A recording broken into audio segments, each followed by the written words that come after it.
little longer. Suddenly, words spoken by one of the men stopped him. The thug was speaking Ukrainian. He knew there were a few Ukrainians living in South America, but he hadn't expected to find any this far north. Too bad nobody had told this guy that he spoke more than 20 languages, including Ukrainian, so he understood every word being said. The man was reminding the others that their commander had ordered he be taken alive. If he was harmed in any way, there would be grave consequences. The commander wanted the pleasure of killing him himself.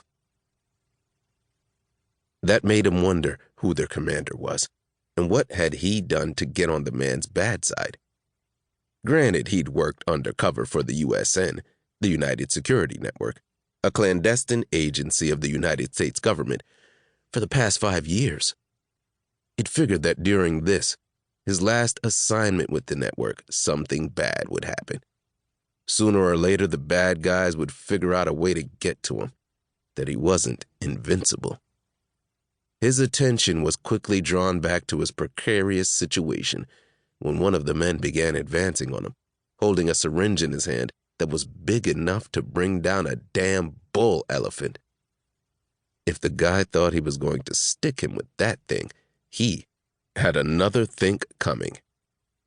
They might as well kill him now, because there was no way in hell he would allow himself to be taken alive, drugged, or otherwise. When the man holding the syringe came within range, he attacked, becoming a fighting machine, kicking the syringe out of the man's hands, then breaking the man's neck with one blow. Then the others ganged up, and Dakota Navarro jerked up in bed and glanced around, then rubbed his hands down his face that was now soaked with sweat. He'd had that damn dream again. For years, he had managed to push it to the back of his mind, a place where he'd never had to think about it.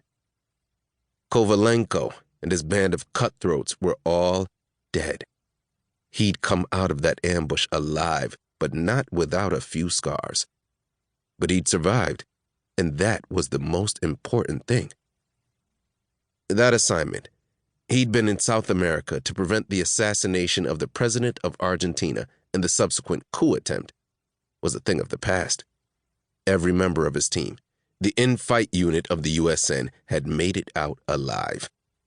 Most people hadn't ever heard of the United Security Network, whereas the CIA's job was to collect and distribute foreign policy, intelligence, and analysis. The USN was where the real action was. It basically took that intelligence and analysis and secretly worked behind enemy lines, usually in on-the-ground combat to protect the United States and their allies from terrorism. Dak had been recruited by the USN after serving as an Army Ranger for 5 years. The USN had sought him out after he'd developed a number of high-tech security devices for the U.S. government during his stint as a Ranger. That had been 10 years ago. Now, as CEO of Navarro Technologies Incorporated, an electrical and mechanical engineering firm that specialized in advanced technology, he was a very wealthy businessman. And he was still creating high-tech security devices, some for government use, some for the private sector. He worked hard and played harder and enjoyed jet-setting all over the globe. He had business interests in almost every country, and women waiting for him in each one, too. Life couldn't get any better than that. So why was knowing that he was only 10 miles away from one woman, one irresistible woman, stressing him out? Because he had an itch that only she could scratch? Or because she was someone he had to stay away from? After all, her brother, Stonewall Courson, was one of his best friends, and Stonewall would hang him by the balls if he knew the images that flashed through Dak's head whenever he thought about his sister. In his dreams, he'd made love to her, over and over, in every position known to man, as well as a few his creative mind had conjured up. Easing out of bed, he went into the bathroom and splashed cold water on his face, then returned to the sitting area.